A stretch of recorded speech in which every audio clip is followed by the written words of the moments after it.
बच्चों नमस्ते, सभी को नमस्कार। कैसे हाल चाल हैं आप लोगों के?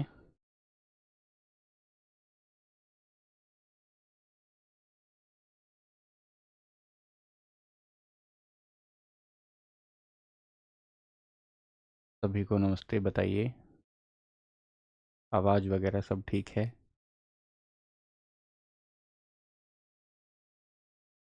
क्या स्थितियां हैं? कैसी स्थिति है केमिस्ट्री में हम? दरअसल इसमें हम लोग जो टॉपिक डाल के रहे हैं और वो टॉपिक है अणु और परमाणु, एटम और मॉलिक्यूल चल रहा है। लेकिन दरअसल उसके भीतर आप देख रहे हो ना बच्चों, टॉपिक बदलता रहता है। तो ऐसा मत सोचना कि एटम और मॉलिक्यूल की इतनी सारी क्लासेस हो गई हैं। एक पूरा का पूरा टॉपिक वो डाल दिया गया है। अदरवाइज उसमें जो है सब टॉपिक बदलते रहते हैं।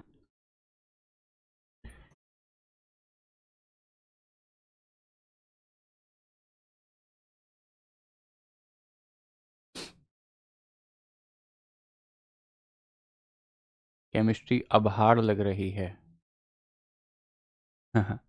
बेटा धीरे धीरे ठीक हो जाएगी। धीरे धीरे एक वास्ता बनेगा और ठीक हो जाएगी। उसकी चिंता ना करो बच्चे। धीरे धीरे केमिस्ट्री अपने मूड में आएगी, परवान चढ़ेगी और फिर देखना कि ये आपको कितना बेहतर तरीके से आनंद दे रही होगी। मैं अच्छा हूँ रोहित भाई, है ना? चलो 1-2 मिनट हो गए। तो कुछ बच्चे जो हमारे हैं वो, हाँ, मैसेज दिख रहे हैं। बहुत तेज़ी से चलते हैं लेकिन वो कोई-कोई दिख जाता है। तो हम ये कह रहे हैं कि केमिस्ट्री में एक बार ये धीरे-धीरे हम लोग पूरा करेंगे और आपको जो है वो सारी चीज़ें समझ में आनी शुरू हो जाएँगी। ठीक है? क्वेश्चन त्रिशु लगातार हम क्वेश्चन कराते हैं। लगातार क्वेश्चन जैसे ही टॉपिक कोई चलता है, पहले टॉपिक कराते हैं, उसके बाद क्वेश्चन कराते हैं। ठीक है? 40 क्लासेस के आसपास केमिस्ट्री पूरा हो जाती है, 40 से 45 के आसपास पूरा हो जाता है। लेकिन फिर उससे कोई सवाल नहीं आता, फिर उससे कोई सवाल नहीं निकलता, मतलब ऐसी बात हो जाती है। ठीक है? चलिए फिर आगे बढ़ते हैं और क्लास को शुरू करते हैं। ऐसी बात नहीं है बच्चों, देखो एक बात मैं आपको बता दूं कि जैसे कुछ लोग कहते हैं मेरे मैसेज का रिप्लाई नहीं, मेरे मैसेज का रिप्लाई नहीं। बच्चों, हमें किसी से क्या दुश्मनी हो रही होगी? दिख जाता है तो रिप्लाई कर देते हैं, और काम की बात होती है तो उसका रिप्लाई कर देते हैं। कुछ बेवजह की बातें हो जाएं या फिर हमारा मुंह इस तरफ हो बोर्ड की तरफ, तो वो नहीं पढ़ा पाते या नहीं देख पाते हैं। ठीक है? ऐसा कोई वो मत कीजिएगा। ऐसा कोई भेदभाव नहीं है किसी के साथ कि भाई यहाँ पर कोई लैंगिक भेदभाव हो रहा है, सामाजिक भेदभाव हो रहा है। ऐसा कोई भेदभाव नहीं। भारतीय संविधान का पूर्ण रूप से पालन हो रहा है। ठीक है? चलो। इन क्लासेस से सब कुछ हो जाएगा। ठीक है?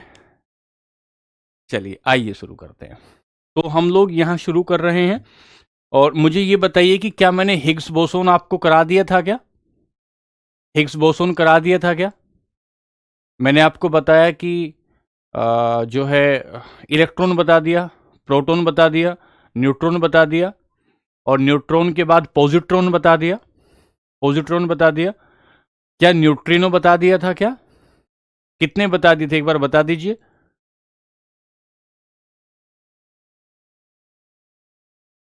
पॉजिट्रॉन बता चुका हूं, पॉजिट्रॉन तक बता चुका हूं ना? पॉजिट्रॉन बता चुका हूं लास्ट में। अच्छा ठीक है, चलिए आगे चलते हैं। तो पॉजिट्रॉन से आगे चलते हैं और नेक्स्ट पार्टिकल, क्योंकि टॉपिक चल रहा है सब एटॉमिक यूनिट्स। अब ध्यान से सुने, थोड़ा मोटा करें पेन को। टॉपिक चल रहा है सब एटॉमिक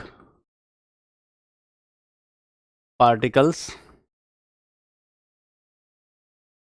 मैं लिख रहा हूं, यहां से एक सवाल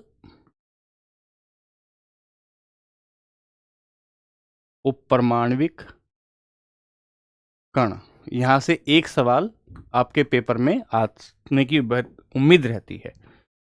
तो मैं 3 तक करा चुका था, चौथा ले रहा हूं न्यूट्रिनो। अच्छे अच्छे पेपर में इससे सवाल आ चुका है, न्यूट्रिनो से सवाल आ चुका। और सवाल क्यों पूछता है इससे, उसका कारण ये होता है कि बच्चे को लगता है कि ये न्यूट्रॉन है, बच्चे को लगता है कि ये न्यूट्रॉन है, न्यूट्रिनो, न्यूट्रिनो, न्यूट्रिनो, ठीक है। अब हम कह रहे हैं कि ये जो न्यूट्रिनो है, ये जो न्यूट्रिनो है, ये न्यूट्रिनो क्या है, ये भी एक प्रकार का सब एटॉमिक यूनिट है। और सब एटॉमिक यूनिट है, इतना बारीक है, इतना बारीक है कि हमें दिखाई नहीं देता। और दूसरी बात यह है कि ये मासलेस है, ये मासलेस, कोई चीज मासलेस भी हो सकती है, ये न्यूट्रिनो ने बताया कि ये मासलेस भी हो सकती है। और इस पर किसी भी प्रकार का आवेश नहीं है, इसके ऊपर किसी भी प्रकार का चार्ज नहीं है। मान लेते हैं 5 है, जो भी है, इसके ऊपर किसी भी प्रकार का चार्ज नहीं है, इस पर आवेश नहीं होता, ये जो है मासलेस होता है। और अब जैसे मैं खड़ा हुआ हूं तो मेरे भीतर से हजारों लाखों न्यूट्रिनो पार्टिकल, इतने बारीक पार्टिकल, आपने कोई धूल का कण देखा होगा, धूल के कण से भी 1000 1 करोड़ गुना कोई छोटा पार्टिकल, 1 अरब 1 बिलियन छोटा कोई पार्टिकल होगा जिसे न्यूट्रिनो कहेंगे। ये मेरे शरीर से लगातार आ रहे हैं और लगातार शरीर से जा रहे हैं, लगातार जा रहे हैं। और मेरे शरीर को इस बात का अंदाजा नहीं हो रहा कि मेरे भीतर से न्यूट्रिनो आर पार हो रहे हैं। आप भी जहां बैठे हैं वहां भी आपके भीतर से न्यूट्रिनो लगातार आर पार हो रहे होंगे। तो क्योंकि जैसे हमने फिल्मों में देखते थे कि फिल्मों में कोई भूत है और आदमी के ऐसे आर पार हो जाता था, आदमी के पार हो गया, कोई आदमी खड़ा, आदमी को पता भी नहीं लगा, वो जो मिथुन वाली मूवी होती थी पुराने वाली हमारी, तो उन फिल्मों में जैसे भूत किसी पार हो जाता है, किसी व्यक्ति के पार हो जाता है, वैसे ही जो ये पार्टिकल है, न्यूट्रिनो पार्टिकल है, ये न्यूट्रिनो पार्टिकल भी किसी व्यक्ति के भीतर पार हो जाते हैं बिना दिखाई दिए हुए। इसी वजह से इन्हें घोस्ट पार्टिकल कहा जाता है। तो यहां 3-4 बातें लिखेंगे, नोट्स बनाएंगे और लिखें, 3-4 बातें लिखें बच्चों। पहला, एक एक उप परमाणविक एक उप परमाणविक कण, एक उप परमाणविक कण। पहली बात क्या है, ये एक उप परमाणविक कण है, ए सब एटॉमिक पार्टिकल, सब एटॉमिक पार्टिकल, एक बात हो गई। दूसरी बात, द्रव्यमान द्रव्यमान तथा आवेश रहित, द्रव्यमान तथा आवेश रहित, इसकी विशेषताएं लिख रहे हैं। तो द्रव्यमान आवेश रहित में क्या लिखा, मासलेस होता है एंड इलेक्ट्रोन्यूट्रल, एंड इलेक्ट्रोन्यूट्रल, आवेश रहित कहें, न्यूट्रल कहें या इलेक्ट्रो न्यूट्रल कहें, ठीक है। तीसरी बात, इसे, ये सवाल पेपर में आया है, इसे घोस्ट पार्टिकल, इसे घोस्ट पार्टिकल कहा जाता है,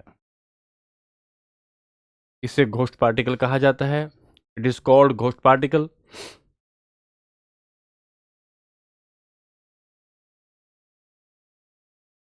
तो लिखा ही है, फिर भी लिख देता हूं, भूतिया कण, भूतिया कण। अगली बात,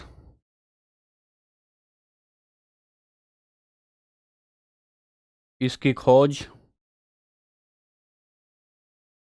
1930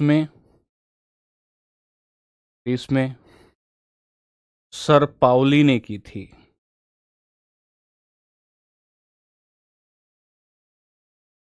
ने की।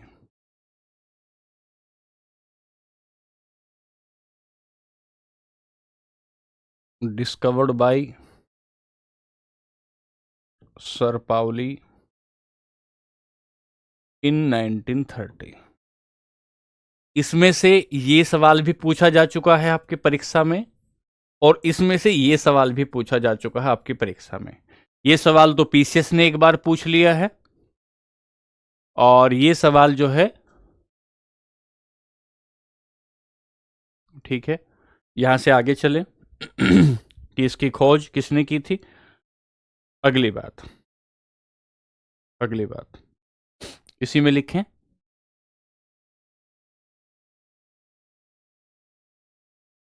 ये नाभिकीय अभिक्रियाओं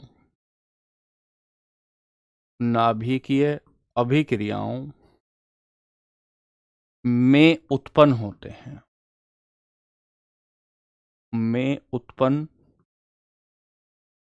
होते हैं जैसे सूर्य से लगातार करोड़ों अरबों न्यूट्रिनो बाहर आ रहे हैं, लगातार बाहर आ रहे हैं। ठीक है, मैं थोड़ा साफ साफ लिखने की कोशिश कर रहा हूं बच्चों, क्योंकि आपकी लगातार शिकायत रहती है।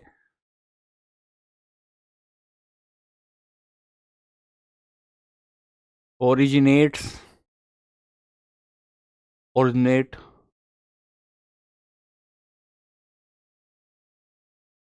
From nuclear reactions. Nuclear reaction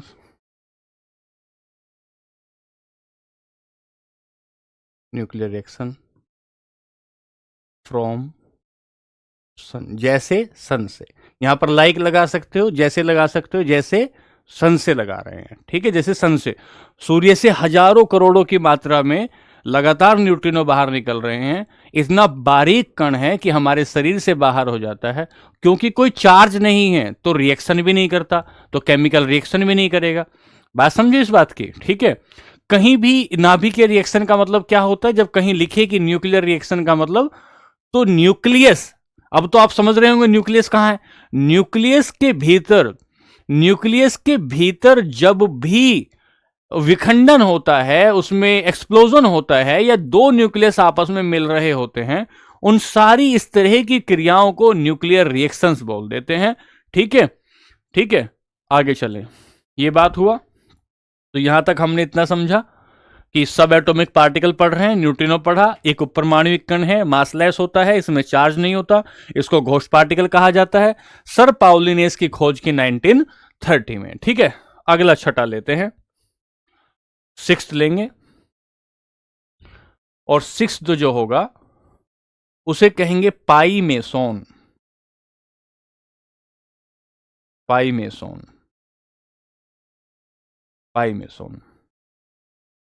इसको ऐसे भी कह देते हैं, पाई मेसोन, ऐसे भी इसको कहा जा सकता है।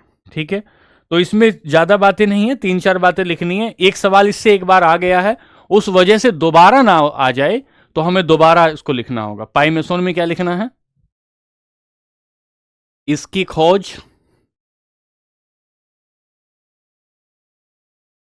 1935 में हिडेकी युकावा द्वारा की गई।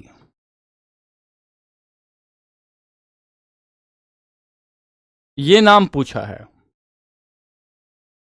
द्वारा की गई, ये नाम पूछा है कि खोज किसने की है इसकी। बच्चों, ये जो नाम है ये पूछा है। तो लिखें discovered by sir Hideki Yukawa in 1935। In 1935। ठीक है, दो बात लिखी। अब यहीं से आगे लिखें, युकावा के द्वारा की गई, यहां से आगे लिखें।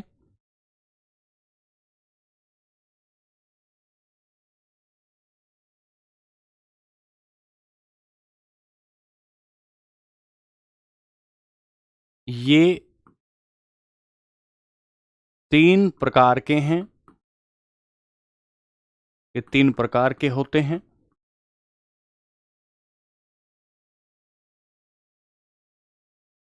धनात्मक, ऋणात्मक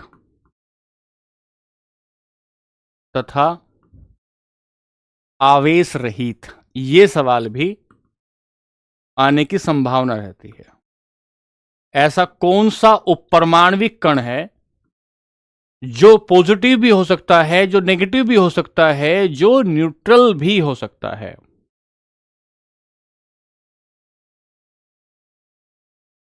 ये 3 प्रकार के होते हैं।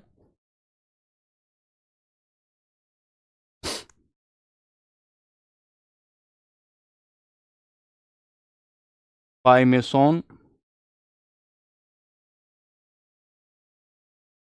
Can be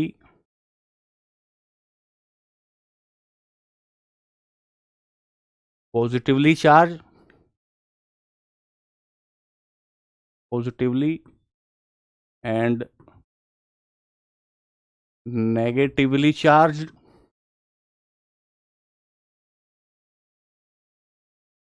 and neutral।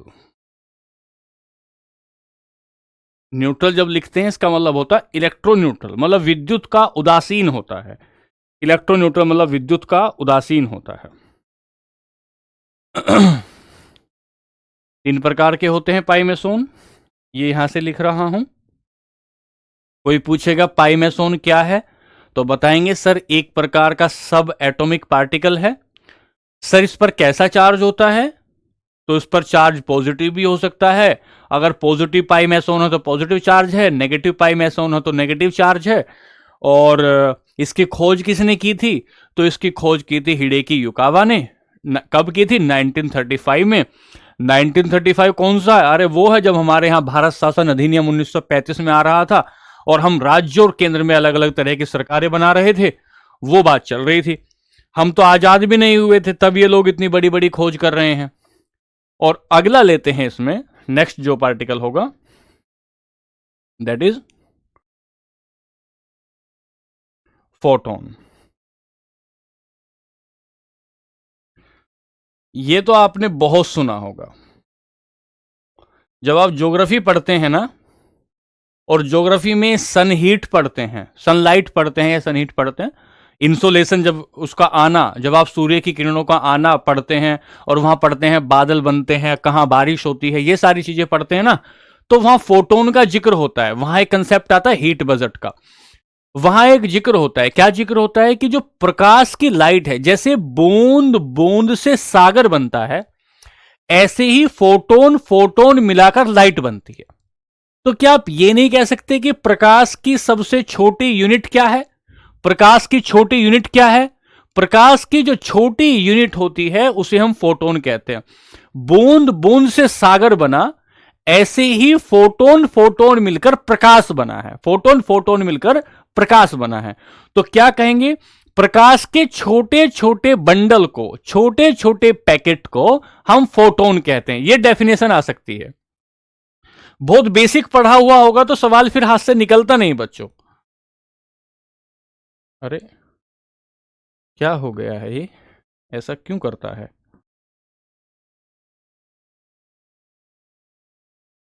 ऐसा क्यों करते हो भाई?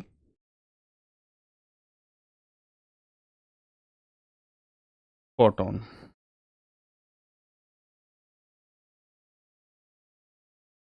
प्रकाश के छोटे छोटे बंडल को फोटोन कहते हैं।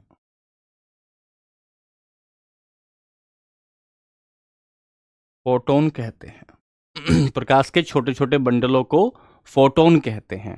छोटे छोटे बंडलों को फोटोन कहते हैं।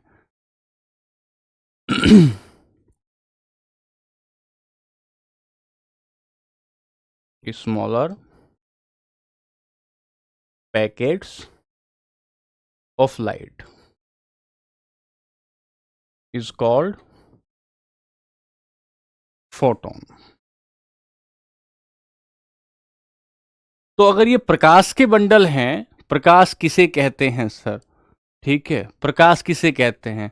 प्रकाश उजाले को कहते हैं नजमा, उजाले को कहते हैं, लाइट को कहते हैं प्रकाश। ठीक है, चलिए, तो ये बात हुई और यहां से आगे चले।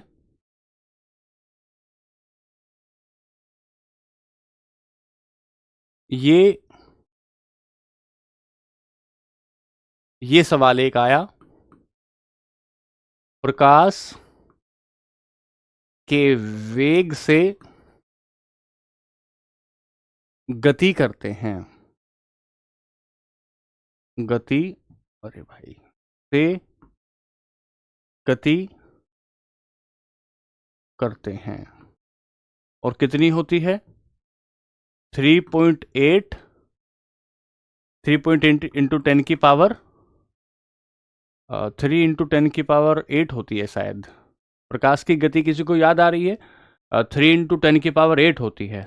3 इंटू 10 की पावर 8 होती है, मुझे इतना याद आ रहा है। ये प्रकाश की गति, ये प्रकाश के वेग से गति करते हैं। moves with light velocity, moves with light velocity।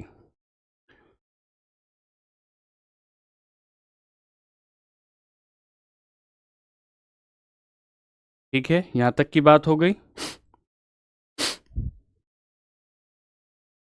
हाँ, वही कह रहा हूँ ना, 3 इंटू 10 की पावर 8 मीटर पर सेकेंड, वही मेरे को याद आ रहा था। 3 इंटू 10 की पावर 8 मीटर पर सेकेंड। चलो, और अगली बात, इनका द्रव्यमान शून्य होता है। इनका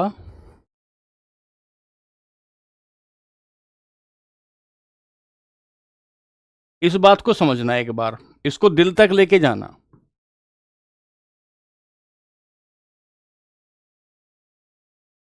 These are massless। बच्चों, कल्पना करके देखो, कोई चीज बिना वजन के कैसे हो सकती है? कोई चीज बिना वजन के कैसे हो सकती है? कोई चीज कैसे, मतलब बिना वजन के कैसे हो सकती है?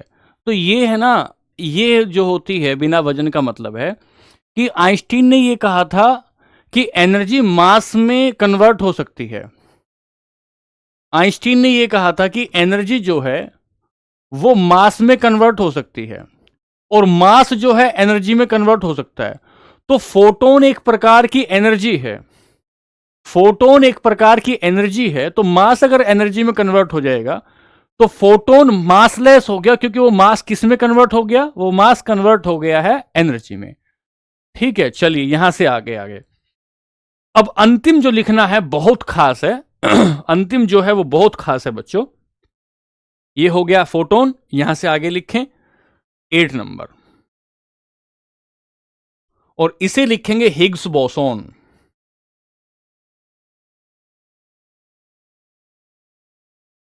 Higgs boson, Higgs boson.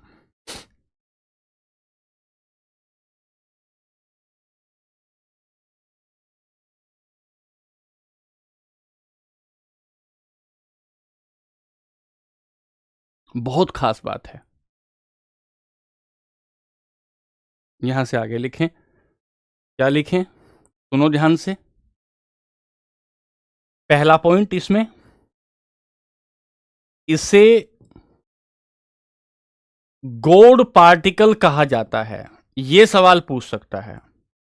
इसे गॉड पार्टिकल कहा जाता है। अभी बताएंगे क्यों कहा जाता है। It is called God particle. बच्चों देखो, पीपीटी भी हम लोग लगा सकते हैं, लेकिन क्यों नहीं लगा रहे हैं, उसका कारण ये है, फोटोन का यूज ये है बच्चे कि जैसे ही इलेक्ट्रिसिटी मतलब एक प्रकार की ऊर्जा है, एक प्रकार की एनर्जी है, वो मीडियम है प्रकाश के चलने का। प्रकाश जो आ रहा है वो फोटोन में, तो फोटोन एक बहुत छोटा कण है। किसका? प्रकाश का। तो यूज क्या है, जब फोटोन मिलता है आपस में, जब फोटोन आपस में मिलता है, तो वो क्या बना देता है? वो बना देता है प्रकाश को। वो बना देता है प्रकाश को। न्यूक्लियर रिएक्शन जब हो रही होंगी तो फोटोन का उद्भव हो रहा होगा। कोई जरूरत नहीं है फोटोन की खोज की, वैसे तो आइंस्टीन ने बताया था उसके बारे में, लेकिन उसको लिखना नहीं है। हिग्स बोसोन भी एक प्रकार का उप परमाणविक कण है। जिन बच्चों को इसमें तकलीफ आ रही है कि ये क्या है, तो देख तो लो मैं क्या पढ़वा रहा हूं बच्चों।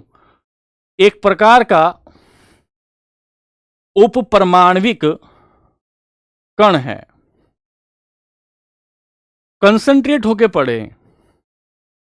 सब एटॉमिक पार्टिकल है। सब एटॉमिक पार्टिकल है। और इसे क्या कह रहे हैं? इसे गॉड पार्टिकल कह रहे हैं। गॉड पार्टिकल क्यों कह रहे हैं? क्योंकि ये जो है, ये सभी को पूरे ब्रह्मांड में पाया जाता है और सभी को मास देता है, सभी को द्रव्यमान देता है, सभी को द्रव्यमान देता है। दरअसल सभी को द्रव्यमान देने का कारण क्या है? ऐसा माना गया कि हिग्स बोसोन एक हिग्स फील्ड होता है। मतलब अभी समझ में नहीं आएगा, फिर आप समझेंगे कैसे होता है। हम कह रहे हैं कि हिग्स बोसोन एक प्रकार का पार्टिकल होता है। इसे गॉड पार्टिकल भी कहते हैं। इसे गॉड मतलब भगवान, गॉड पार्टिकल भी कहते हैं। और गॉड पार्टिकल कहने के पीछे कारण क्या है? क्योंकि ये सभी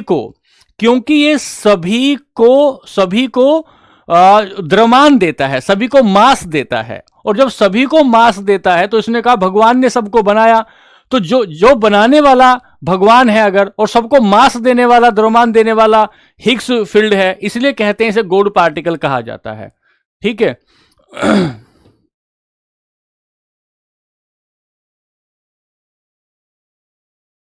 तो लिखें, इस बात को लिखें क्या? यह सभी पदार्थों के द्रव्यमान का कारण है।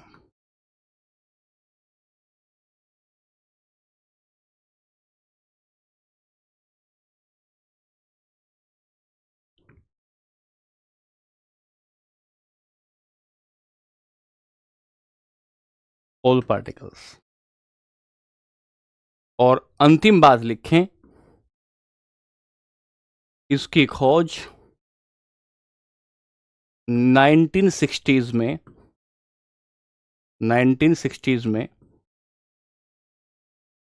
Peter Higgs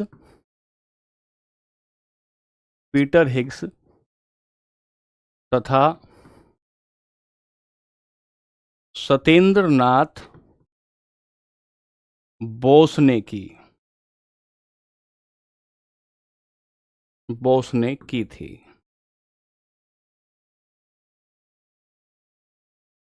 discovered by Peter Higgs and Satyendra Nath Bose in 1960। ये हिग्स बोसोन के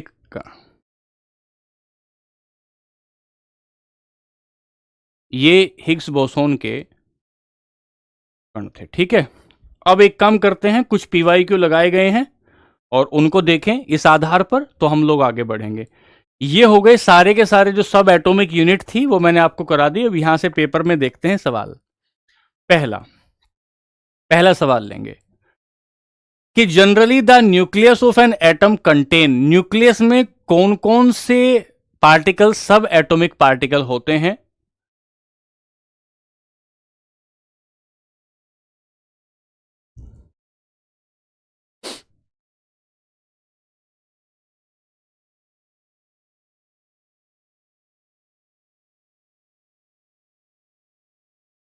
सामान्यतः परमाणु के नाभिक में कौन कौन से एटम होते हैं। पहला प्रोटॉन और न्यूट्रॉन, दूसरा प्रोटॉन और इलेक्ट्रॉन, इलेक्ट्रॉन तथा न्यूट्रॉन, केवल न्यूट्रॉन। तो आपको पता ही है ये कोई भी एटम है, इस एटम के भीतर प्रोटॉन है, इसके भीतर न्यूट्रॉन है और इसमें घूम रहा है न्यूक्लियस। और इन दोनों को जो नाभिक के भीतर होते हैं इन दोनों को न्यूक्लियॉन्स कहते हैं, न्यूक्लियॉन्स बोलते हैं। कहीं लिखना तो अगर पूछे कि न्यूक्लियॉन्स, कहीं पूछे कि न्यूक्लियॉन्स किसे कहा जाता है तो आप बताएंगे प्रोटॉन तथा न्यूट्रॉन। प्रोटॉन तथा न्यूट्रॉन को मिलाकर न्यूक्लियॉन्स कहा जाता है। कहीं लिख लेना, प्रोटॉन तथा न्यूट्रॉन को मिलाकर न्यूक्लियॉन्स कहा जाता है, न्यूक्लियॉन्स कहा जाता है। एक बात हो गई। सवाल नंबर 2 पर चलेंगे, ये जरूर लिखना भाई। सवाल नंबर 2 कि there is mutual interaction between electrically neutral, इनमें से कौन सा ऐसा सब एटॉमिक यूनिट होगा जो इलेक्ट्रिकली न्यूट्रल होगा। कौन सा ऐसा सब एटॉमिक यूनिट होगा जो इलेक्ट्रिकली न्यूट्रल होगा। ठीक है, तो बताएंगे क्या न्यूट्रिनो होगा, पॉजिट्रॉन होगा, प्रोटॉन होगा।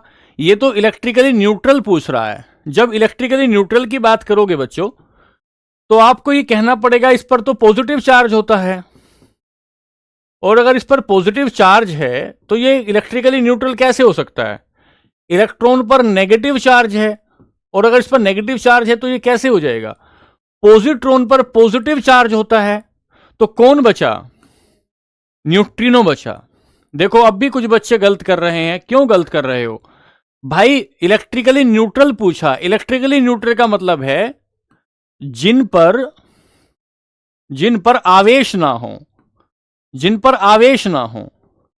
और अगर आवेश पूछ रहे हैं, किसी पर पॉजिटिव है और किसी पर नेगेटिव है, तो पॉजिट्रॉन पर तो पॉजिटिव चार्ज है। मुझे बिल्कुल अच्छा नहीं लग रहा जो बच्चे गलत जवाब दे रहे हैं। इतना धीमे पढ़ाकर, इतना डिटेल में पढ़ाकर भी अगर बच्चे गलत जवाब दे रहे हैं तो बच्चों को थोड़ा, मेरी गलती हो तो मुझे बता दो कि भैया ये गलती हो रही है। तो पॉजिट्रॉन पर तो पॉजिटिव चार्ज है। कल ही तो समझाया हमने कि इलेक्ट्रॉन के जैसा आवेश होता है, जितना इलेक्ट्रॉन में चार्ज होता है उतना ही इनमें होता है, जितना इलेक्ट्रॉन में मास होता है इतना ही इनमें होता है। लेकिन इस पर इलेक्ट्रॉन की तुलना में अंतर क्या, अंतर होता है इस पर पॉजिटिव चार्ज होता है, इन पर पॉजिटिव चार्ज होता है। तो पॉजिट्रॉन नहीं, इलेक्ट्रॉन नहीं, प्रोटॉन नहीं, न्यूट्रिनो, न्यूट्रिनो, न्यूट्रिनो होता है। आगे सवाल नंबर 3, चैडविक ने किस उपपरमाणविक कण की खोज की थी। चैडविक ने किस उपपरमाणविक कण की खोज की थी, कौन सी सब एटॉमिक यूनिट की खोज चैडविक ने की थी।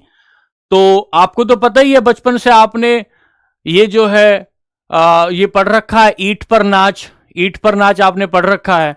तो ईंट पर नाच में हमने कहा सर प्रोटॉन की तो नहीं की थी, इलेक्ट्रॉन की नहीं की थी। प्रोटॉन की तो रदरफोर्ड कर रहे थे, इलेक्ट्रॉन की थॉमसन कर गए थे, और न्यूट्रॉन की, न्यूरॉन, देखो ये ऑप्शन तो न्यूट्रॉन की खोज की है।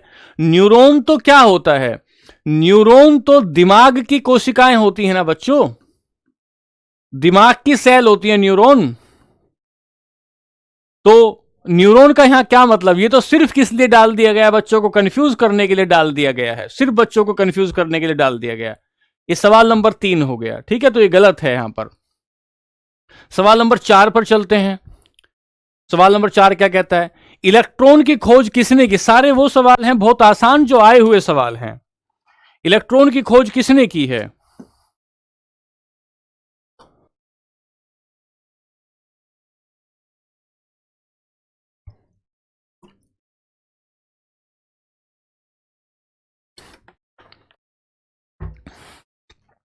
ऐसे होता है ना, ईंट पर नाच, इलेक्ट्रॉन थॉमसन, पैसे प्रोटॉन रदरफोर्ड, नैसे न्यूट्रॉन चैसे चार्डविक या चैडविक। ऐसे बचपन में पढ़ते थे ना ऐसे। तो यहां आया, इलेक्ट्रॉन की खोज किसने कर दी? नील्स बोर ने नहीं, तो सेल बताएंगे, थॉमसन ने कर दी। आइंस्टीन का कोई मतलब नहीं। रदरफोर्ड तो बाद में प्रोटॉन की खोज करेंगे। देखो अब भी लोग आइंस्टीन बता रहे हैं। बताओ क्या हाल है इन बच्चों का। सवाल नंबर 5, निम्नलिखित में से किन कणों में पॉजिटिव चार्ज होता है? कौन से कणों में पॉजिटिव चार्ज होता है इनमें से? पहला, न्यूट्रॉन पर कोई चार्ज होता है क्या? नहीं, ये तो न्यूट्रल होते हैं, ये तो न्यूट्रल होते हैं, आवेश रहित होते हैं, आवेश रहित, न्यूट्रल या आवेश रहित होते हैं। प्रोटॉन पर सकारात्मक होता है क्या? हां, प्रोटॉन पर तो धनात्मक चार्ज होता है, सही बात है। इलेक्ट्रॉन पर कैसा चार्ज होता है? इलेक्ट्रॉन पर तो ऋणात्मक चार्ज होता है, नेगेटिव है। सवाल क्या पूछ रहा है? क्रिप्टॉन का तो कोई मतलब नहीं, क्रिप्टॉन तो एक प्रकार की नोबेल गैस है, वो आगे जाकर आप आवर्त सारणी में पढ़ेंगे तो आपको समझ में आ जाएगी। तो सकारात्मक चार्ज किस पर होता है? प्रोटॉन पर होता है। ऐसा कोई सवाल आएगा तो आप करना इसको। सवाल नंबर 6 पर, एक इलेक्ट्रॉन पर कितना नेगेटिव चार्ज होता है? एक इलेक्ट्रॉन पर कितना नेगेटिव चार्ज होता है?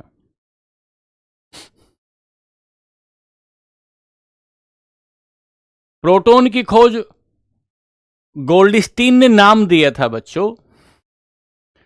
बताओ सर, एक इलेक्ट्रॉन में ऋणात्मक आवेश कितना होता है? कितना नेगेटिव चार्ज होता है?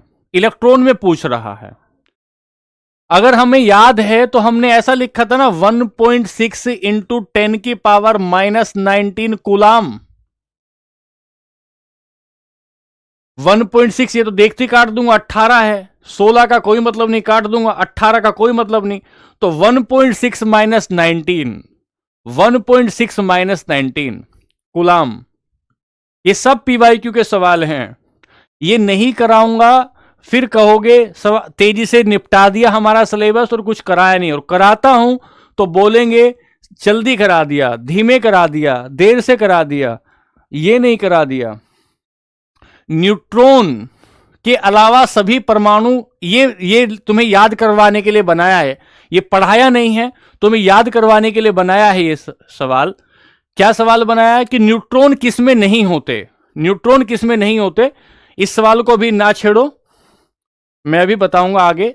बस ये बता दो, 8वां सवाल बता दो, कौन सा परमाणु का उप परमाणु कण नहीं है?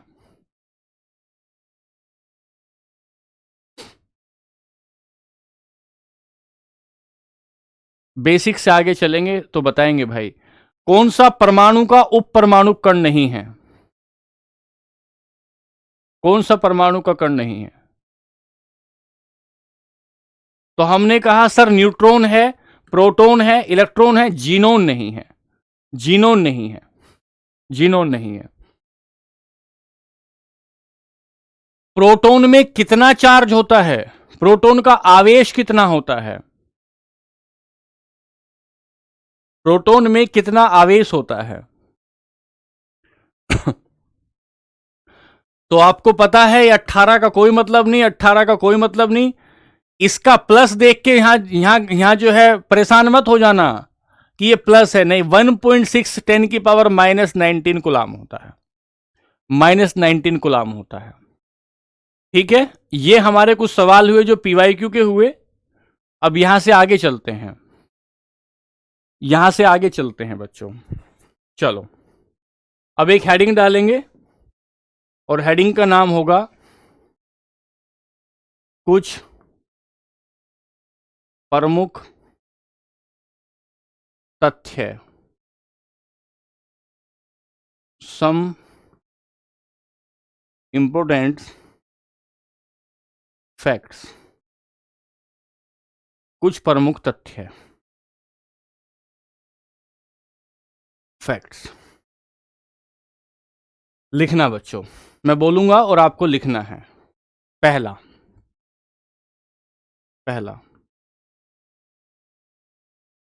परमाणु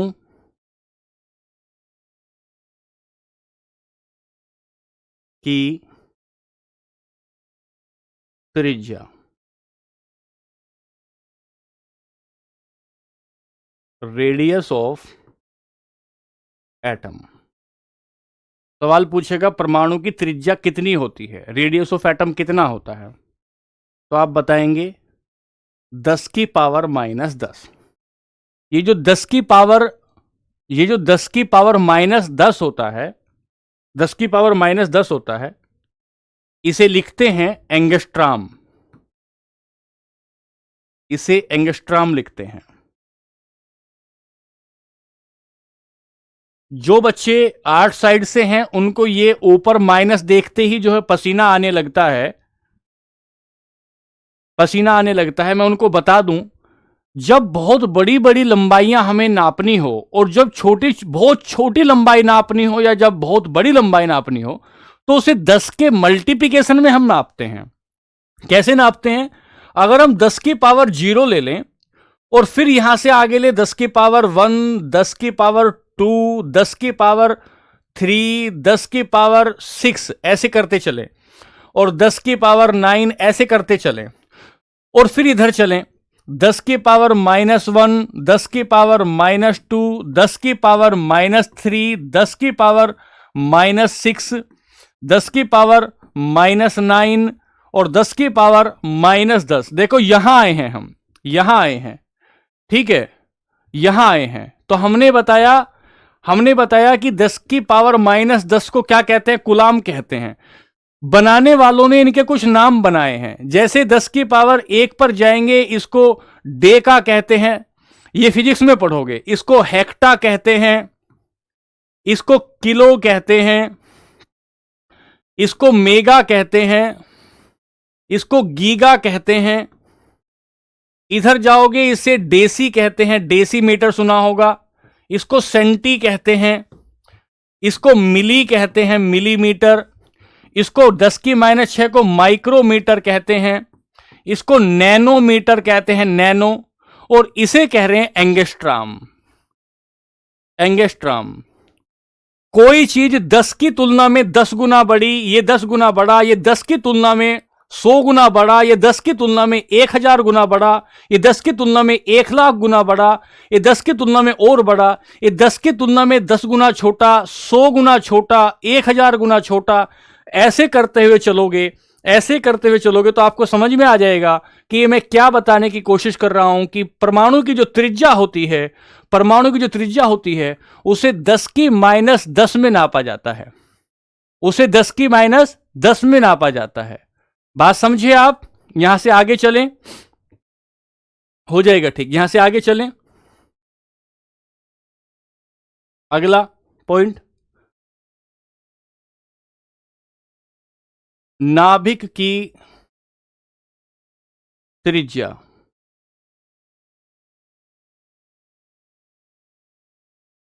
radius of nucleus. Radius of nucleus ये कितनी होती है? 10 की -15। 10 की -15। स्क्रीन नहीं दिख रही है?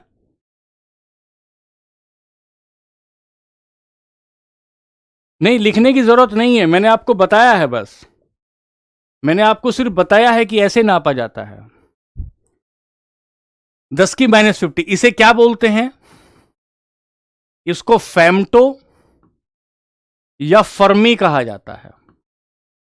तो अगर ये पूछे कि स्क्रीन ब्लर बता रहे हैं भाई,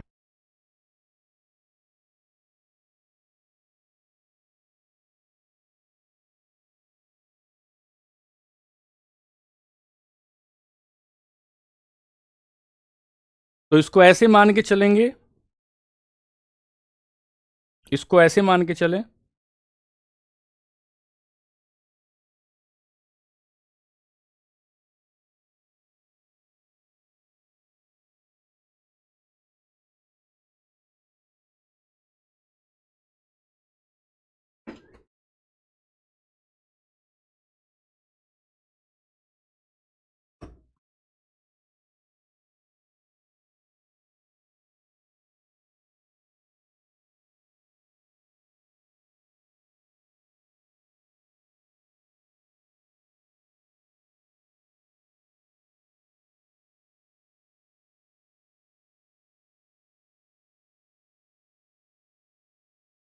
यहां से ये जो त्रिज्या होगी, ये जो त्रिज्या होगी ये 10 की -10, और ये जो त्रिज्या होगी ये बहुत छोटी होगी इसकी तुलना में, ये होगी 10 की -15।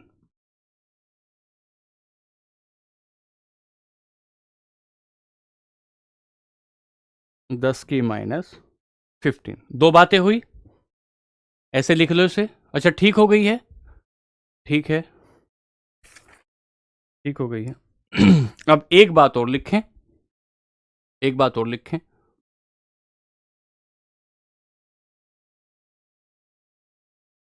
नाभिक की खोज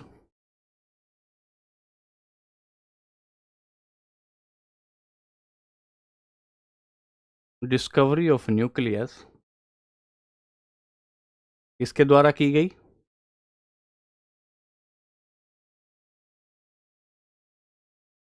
रदरफोर्ड ने की। इसी वजह से इन्हें न्यूक्लियर फिजिक्स का फादर ऑफ न्यूक्लियर फिजिक्स कहा जाता है। फादर ऑफ न्यूक्लियर फिजिक्स कहा जाता है, मतलब नाभिकीय भौतिकी का पिता।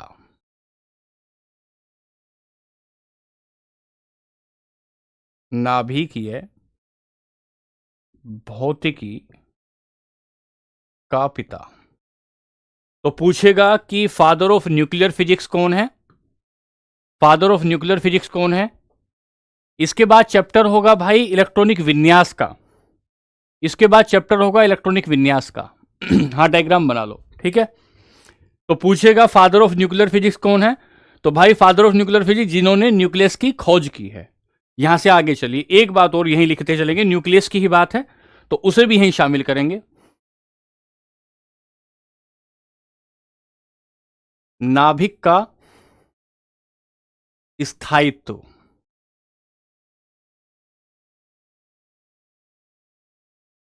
स्टेबिलिटी ऑफ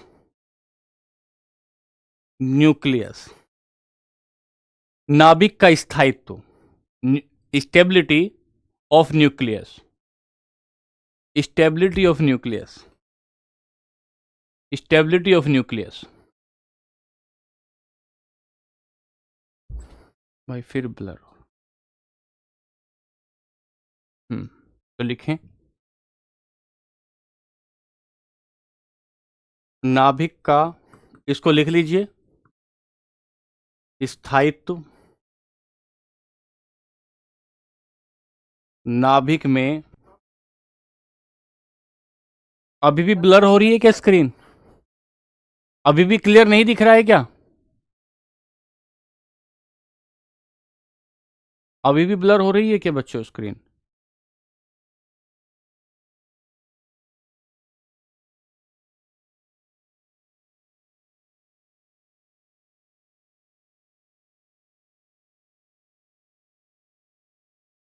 अच्छा ब्लर हो रहा है, देख रहे हैं, नहीं अब ठीक है, अब ठीक है। अच्छा ठीक है, बीच बीच में होता है, ठीक है, कोई नहीं, 2 मिनट ये लेते हैं, ये पूरा टॉपिक खत्म हो जाएगा, ये पूरा टॉपिक खत्म हो जाएगा। ठीक है ठीक है। तो कहीं नाभिक का स्थायी, तो नाभिक में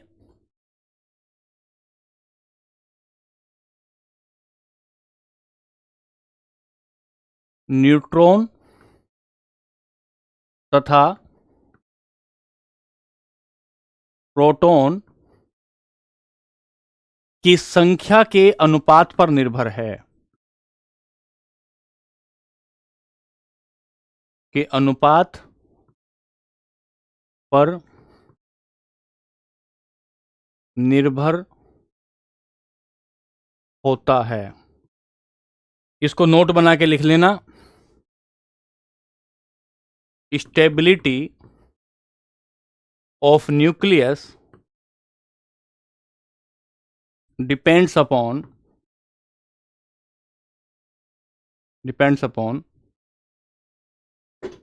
ratio of neutrons to protons, इस पर निर्भर होता है। और अगर ये 1:1 में है,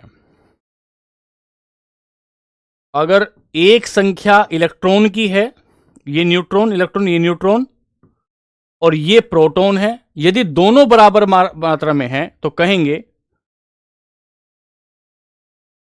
सबसे ज्यादा स्थायित्व, सबसे ज्यादा स्थायित्व, मोस्ट स्टेबल न्यूक्लियस। और यदि ये 1.5:1 हो जाता है तो अनस्टेबल न्यूक्लियस हो जाता है, अनस्टेबल न्यूक्लियस। और अनस्टेबल न्यूक्लियस का मतलब होता है कि न्यूक्लियस अपने आप ही, न्यूट्रॉन है, न्यूट्रॉन, न्यूट्रॉन, एन, न्यूक्लियस अपने आप ही क्या करेगा, विखंडित होना, फूटना शुरू हो जाएगा। और अपने आप ही न्यूक्लियस के फूटने को रेडियो एक्टिविटी कहते हैं, अपने आप ही न्यूक्लियस के फूटने को रेडियो एक्टिविटी कहते हैं। आपने सुना होगा ना, रेडियो सक्रियता, रेडियो सक्रिय पदार्थ, रेडियो एक्टिविटी। तो अपने आप ही यदि न्यूक्लियस फूटने लगता है तो उसे रेडियो एक्टिविटी कहते हैं। और अपने आप न्यूक्लियस कब फूटेगा, जब न्यूट्रॉन 1.5 गुना हो जाए प्रोटॉन की संख्या में। फिर से बता दें, फिर से यही बता रहे हैं बच्चे, फिर से यही बता रहे हैं,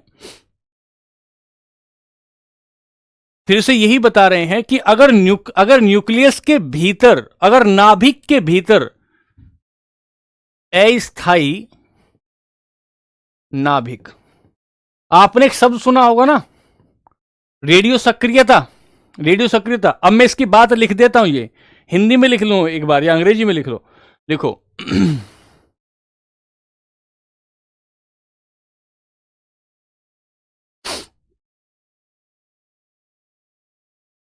न्यूट्रॉन की संख्या प्रोटॉन की संख्या से अधिक होने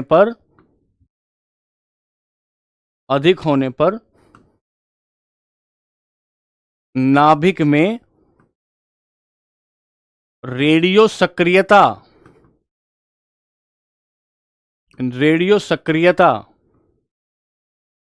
का गुण आ जाता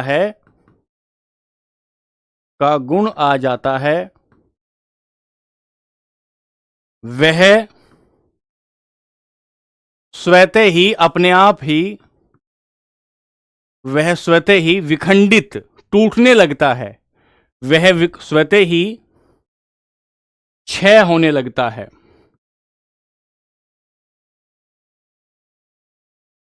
क्षय होने लगता है। इफ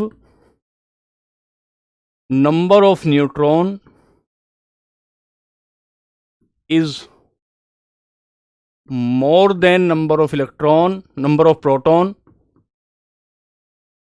in a nucleus, और ये कितना होना चाहिए, ये 1.5 होना चाहिए, 1.5 किसका रेशियो, न्यूट्रॉन इलेक्ट्रॉन का। अगर इतना हो जाता है nucleus, then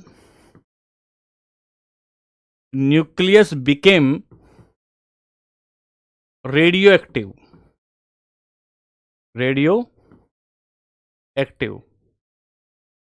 and start spontaneously decay।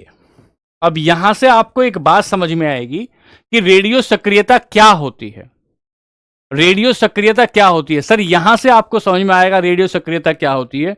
आप ये समझेंगे कि हाँ क्लास ओवर हो गई है, आप समझेंगे कि अगर न्यूट्रॉन की संख्या ज्यादा हो जाती है, यदि न्यूट्रॉन की संख्या ज्यादा हो जाती है नाभिक में, तो वो रेडियो सक्रियता गुण है, वो अपने आप ही फूटने लगता है, उसके भीतर अपने आप ही एनर्जी निकलना शुरू हो जाती है। तो आज की क्लास में हमने यहां से शुरू की थी बातें, एक सेकंड बस। कि हम आपको कुछ सब एटॉमिक यूनिट पढ़ाना चाहते थे, न्यूट्रिनो पढ़ाया, न्यूट्रिनो से आगे चले तो हमने आपको पाई मेसोन पढ़ाया, पाई मेसोन से फोटोन पढ़ाया, फोटोन से आगे हिग्स बोसोन पढ़ाया, हिग्स बोसोन से आगे गए तो ये आपको कुछ क्वेश्चंस करा दिए गए, क्वेश्चन से आगे बढ़े तो हम कुछ फैक्ट आपको देने गए, नाभिक की त्रिज्या बताई और ये परमाणु की त्रिज्या बताई और स्टेबिलिटी ऑफ न्यूट्रॉन बताया। यहां तक की क्लास यहां तक की क्लास आपको बता दी। ठीक है, किसी को कोई तकलीफ आ रही है आप बताइए जरा, क्या बात किसी को समझ में नहीं आई, ईमानदारी से बता दीजिए कि यह बात समझ में नहीं आई है, और फिर क्लास को ओवर करते हैं। जल्दी से 1 मिनट में बता दीजिए। हाँ, चैप्टर, ये वाला चैप्टर खत्म हो गया है। अब अणु और परमाणु की अलग से कुछ बातें शुरू होंगी। स्लो चलिए, स्पीड सर, स्पीड और स्लो इतना स्लो क्या करेंगे? एप्स्टीन फाइल क्या है प्लीज बताओ, आगे देखेंगे भाई, समझ में आ गया है। नॉर्मल मैटेरियल न्यूट्रॉन ज्यादा नहीं हो सकते, नॉर्मल में बराबर बराबर होते हैं, बराबर बराबर होते हैं। टेलीग्राम चैनल जो एसएससी का है उसी पर सवाल पूछ सकते हैं, जो एसएससी का है उसी पर सवाल पूछ सकते हैं।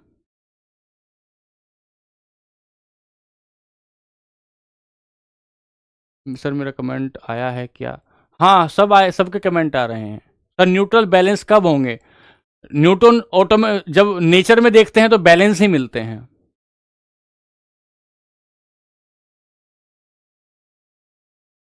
ठीक है, ठीक है, समझ में आ रहा है ना? ठीक है बच्चों, कुछ लोग जो कह रहे हैं कि कम स्पीड ज्यादा, भैया स्पीड में बढ़ाऊंगा आपको नुकसान हो जाएगा। ठीक है, चीजें ठीक से चलने दीजिए, केमिस्ट्री को बनने दीजिए, इसको अपनी मजबूती की तरफ आने दीजिए। एक बार मजबूत आएगा, अब मजबूती के साथ आगे बढ़ेंगे तो फिर आगे बात करेंगे। ठीक है, हाँ, नहीं, याद नहीं रखना है। हो गया भाई, चलिए ठीक है, आज के लिए नमस्ते। कल बात करेंगे श्रद्धा इसके बारे में। ये धीरे धीरे आगे आगे जैसे जैसे आपको चैप्टर पढ़ाते जाएंगे, बेसिक इसलिए कर रहे हैं कि ताकि आगे जाके दिक्कत ना आए।